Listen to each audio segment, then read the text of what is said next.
Bismillahirrahmanirrahim. Assalamualaikum warahmatullahi wabarakatuh. Alhamdulillahirrahmanirrahim. Pada kesempatan kali ini kita bisa melanjutkan perolehan basis data kita. Kali ini kita sudah masuk ke section ke-6 bagian keempat mengenai data manipulation language atau biasa disingkat DML. Adapun objektif untuk course ini yang pertama adalah describe the purpose of the data manipulation language. Kemudian explain the DML operation that are required to manage a database table data. Ada beberapa operasi yang dipelajari hari ini itu adalah operasi insert data, update data, dan juga delete data. Nah, seperti yang kita tahu, kalau di DL kemarin yang dipelajari itu adalah tentang struktur tabelnya. Kalau DML yang sekarang itu adalah mengenai record atau datanya. Oke, data manipulation language. A DML statement is executed when you add new rows to a table atau insert ya, modify existing rows, memodifikasi rows atau record menggunakan update, dan remove record menggunakan delete.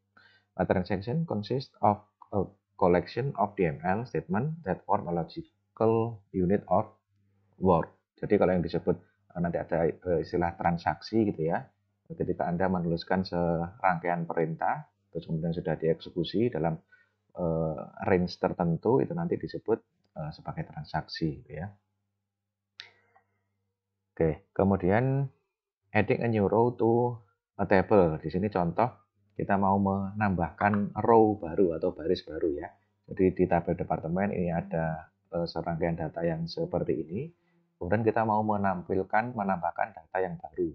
Departemen ID 70, name-nya public relation, manager ID 204, location agent 2700. Mau ditambahkan ke sini. Nah, nanti jadinya seperti ini. Ini adalah konteks menambahkan record atau data yang menggunakan ya insert tadi ya, menggunakan DML. Nah, ini adalah rumusan insert statement, yaitu rumusnya atau keywordnya pakai insert into, nama tabel, spesifikasi kolomnya, terus kemudian spasi values, nilainya ya. Terus kemudian di sini nilai berdasarkan urutan kolom yang dideklarasikan di awal tadi. With this syntax, only one row is inserted at a time. Di sini values-nya satu ya masukkannya.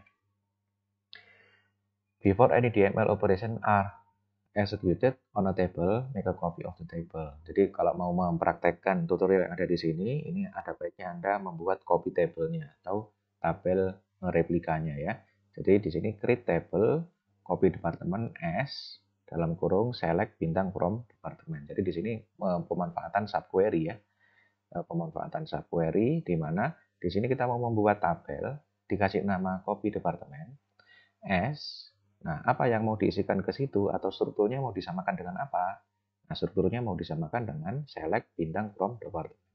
Jadi nanti tabel copy department itu nanti akan strukturnya sama persis dengan tabel departemen. Be aware that copying a table in this manner does not copy all constraint. Kalau mengcopy modul seperti ini tidak termasuk constraint-nya gitu ya. Jadi constraint gambar key foreign key dan seterusnya tidak ikut. Yang ikut itu hanya not null saja. Oke, kemudian inserting row. Nah, kita sekarang latihannya ke tabel yang copy department tadi ya. If you insert a row that contain values for each column, the column list is not required in the insert clause. Kalau Anda mau memasukkan row atau record baru yang kolom-kolomnya itu ada value-nya ada semua ya. Misalkan yang mestinya di tabel itu ada 3 row atau 4 row gitu ya. Tapi Anda sudah tahu atau Anda bisa mengisi semua value pada ada 3 kolom ya. Anda bisa mengisi semua kolom pada tabel tersebut ya, value-nya itu nama kolomnya tidak harus didaftar pada saat membuat. Nanti kita akan lihat di sini ya. List values in the default order of the column in the table.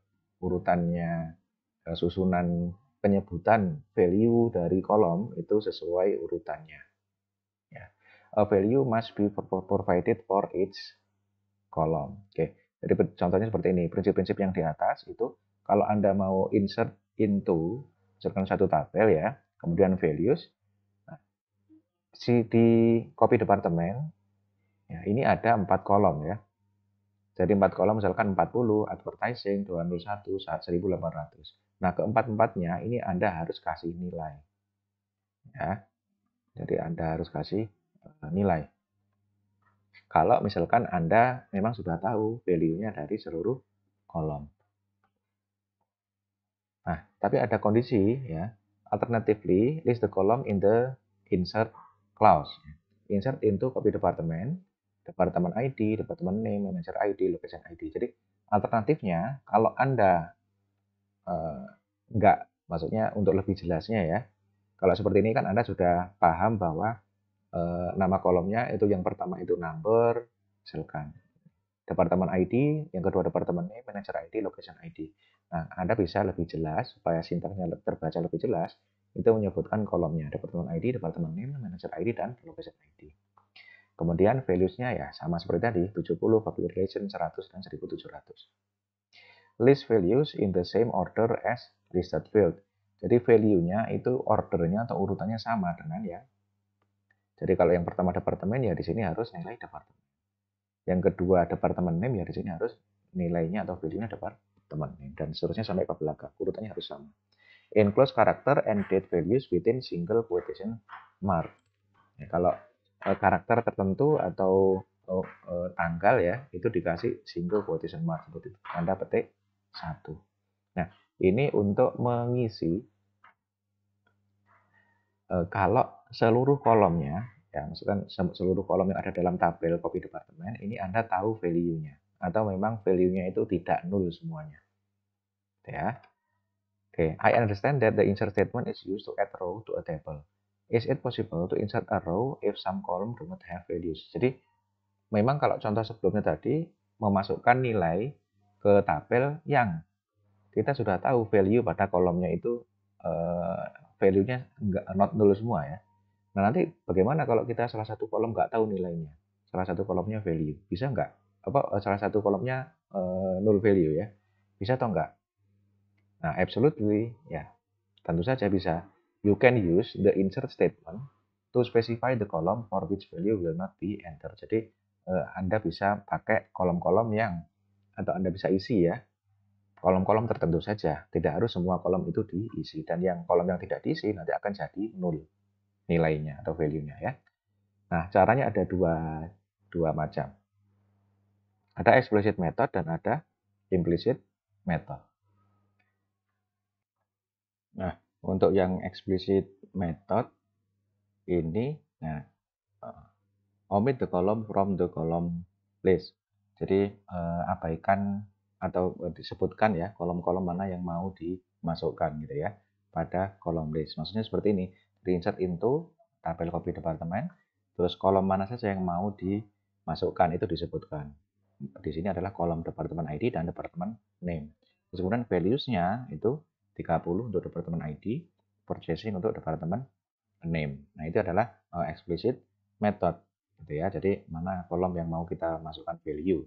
Nah, itu disebutkan di sini. Kemudian yang kedua, ada implicit method. Specify the null keyword in the values clause. Jadi prinsipnya seperti yang tadi sudah dibahas, sebenarnya ketika kita memasukkan record itu seluruh value yang ada dalam kolom dalam satu tabel ya, itu value dari kolom tersebut itu harus disebutkan ke empat-empatnya. Kalau di sini konteksnya ada empat kolom ya yang ada dalam tabel. Jadi prinsipnya keempat-empatnya kan harus disebutkan. Nah, kalau kita mau menyebutkan yang kolom ke-1 dan kolom kedua saja, maksudnya mau memasukkan ya kolom 1 dan 2 saja. Nah, yang kolom ketiga dan keempat itu dikasih nol saja. Jadi didefinisikan sebagai nol. Jadi insert into copy department values 100, finance, 0, 0. Itu hasilnya akan sama dengan yang explicit method yang di atas. Nah, ini adalah case skenario untuk memasukkan record ya, untuk baris. Kemudian, inserting special values. You can use function to enter special values in your table. Ya, ada fungsi-fungsi, salah satunya contoh di sini adalah sysdate. The sysdate function record the current date and time.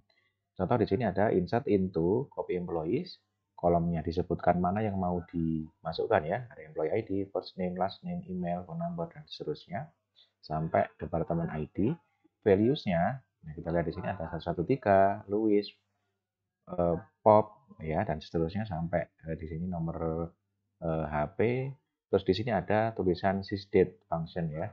Jadi kalau Anda menuliskan sysdate itu nanti akan masuk current date and time. Ya, jadi waktu dan tanggal saat itu. Ya, saat pemasukan itu nanti akan otomatis akan tercatat di tabel. Gitu ya. Oke, inserting specific date and time values. Insert into copy employees values ya dan seterusnya ini kolom. Terus di sini to date Desember 7 ya 2002 mon dd YYY ini formatnya. Ya, jadi format itu di sini ada mon itu 3 huruf di depan bulan ya. Maksudnya kalau Juli ya JUL gitu ya. Kalau Desember ya dash gitu ya. Spasi 7 itu berarti formatnya DD, berarti dia 07, nanti di depannya ada nolnya. Kemudian koma YY 2002. Jadi di sini mendeklarasikan value-nya sekaligus format apa yang mau digunakan untuk menyimpan tanggal tersebut gitu ya. Jadi di sini deklarasi formatnya mon DD YY. Koma SA rep 1100 dan seterusnya ke belakang gitu ya. Oke, nah nanti hasilnya akan seperti ini. Ya, yang kita masukkan tadi akan dibuat sesuai format mon dd YY seperti ini ya. Oke, ya kemudian masih terkait tentang DML, ini ada changing data in the table. Bagaimana caranya merubah data dalam suatu tabel. Contoh, misalkan di sini ada di tabel employees, ada yang punya departemen 90, itu nanti mau seluruhnya dirubah, yang 90 itu jadi 60. Jadi itu bisa kita pakai sintaks DML. Oke. Update statement syntax. Modify existing values in the table with the update statement. Ya, it is recommended that the update statement be online of its own. Jadi untuk pembacaan aja ya. Jadi di sini ada update, terus kemudian nama tabelnya di enter gitu ya. Set kolom sama dengan value gitu ya. Terus kemudian where conditionnya. Oke. In general, ini adalah format bakunya ya. In general, use the primary key column in the where clause to identify a single row for update. Jadi umumnya ya atau idealnya ya Anda untuk menunjuk atau kondisi where ya yang dijadikan untuk kondisi where itu primary key. Kenapa seperti itu? Karena primary key itu pasti unik. Anda tidak mau ya nanti nilainya yang berubah itu bukan yang Anda inginkan. Jadi yang dirubah itu hanya yang ya kondisi where-nya itu yang di primary key-nya ya. Karena primary key-nya pasti unik ya pasti nanti yang berubah itu cuma satu saja gitu ya. Update more than one row at a time if required. Nah, barulah kalau misalkan Anda mau memang dimaksudkan itu yang diupdate itu berapa baris ya ya Anda bisa jadi nggak pakai primary key ya untuk sintaks di syntax where-nya. Oke. Values updating rows in table. Values for a specific row or rows are modified if you specify the where clause. Contoh di sini update copy employees set departemen ID sama dengan 50, berarti departemen ID-nya nanti akan berubah jadi 50. Karyawan yang mana yang departemen ID-nya dirubah jadi 50, where employee ID sama dengan 113. Oke, jadi yang berubah departemen ID-nya jadi 50 itu hanya karyawan yang employee ID-nya 113. Ini sekaligus juga seperti yang poin sebelumnya tadi, kalau misalkan Anda mau perubahannya itu hanya di satu record saja, pastikan yang di syntax where itu adalah bentuk-bentuk yang primary key. Nah, employee ID ini adalah primary key-nya tabel employee ya, atau copy employee ini gitu ya. Jadi pastinya nanti yang berubah hanya yang employee ID-nya 113 karena tidak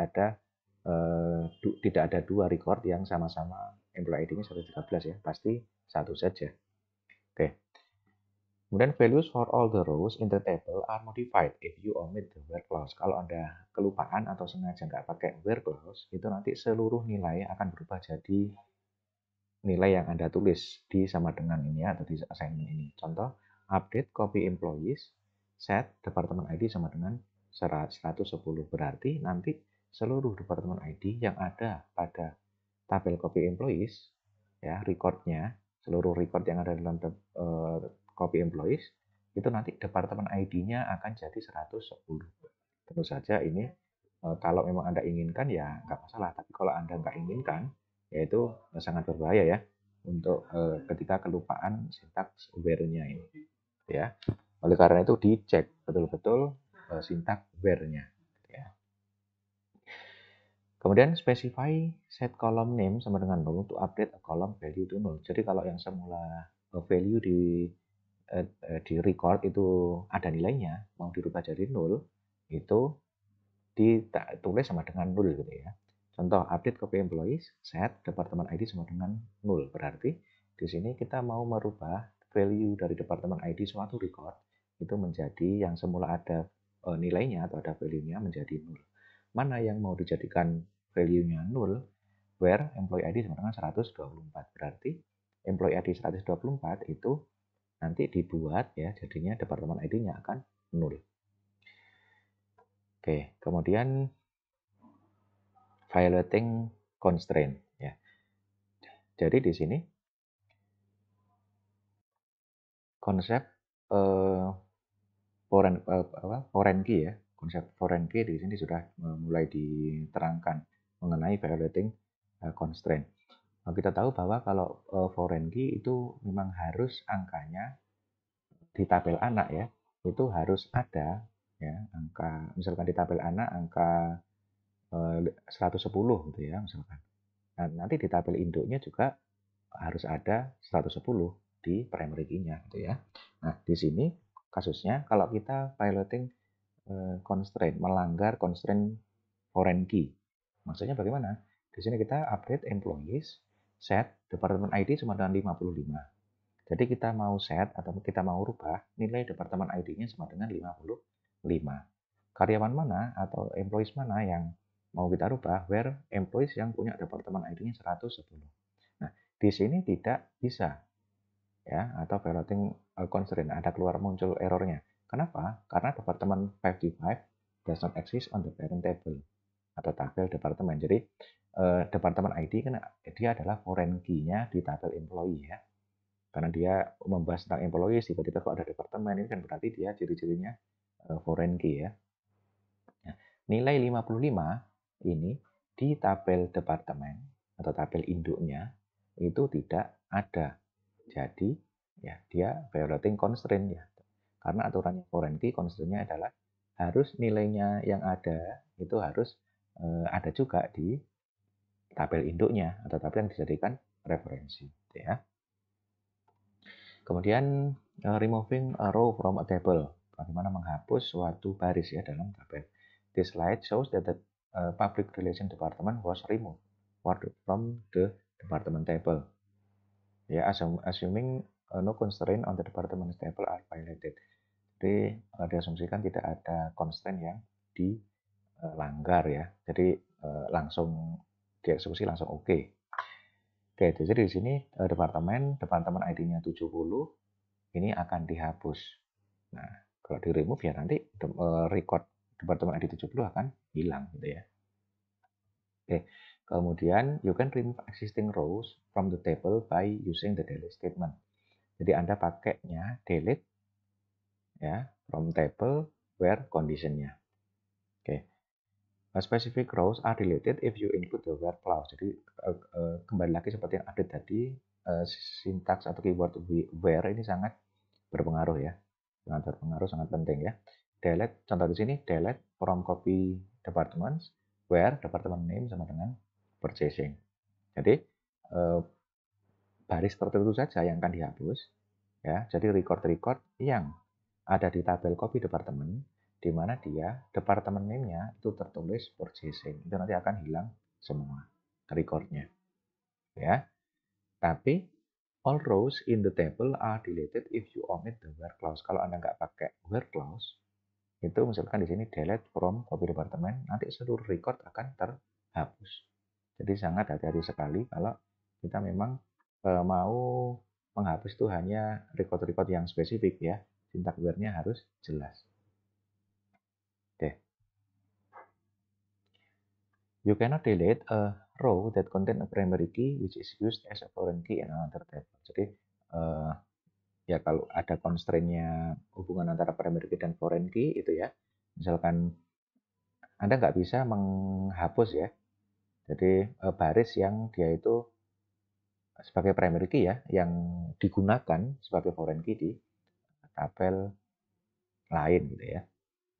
Contoh di sini ya. Kita mau menghapus record dari tabel departemen yang departemen ID-nya 60. Nggak bisa karena departemen ID ini merupakan primary key yang dipakai di tabel employees gitu ya. Kecuali juga kita sudah tentukan tadi ada on delete cascade, ada on delete set null tadi ya.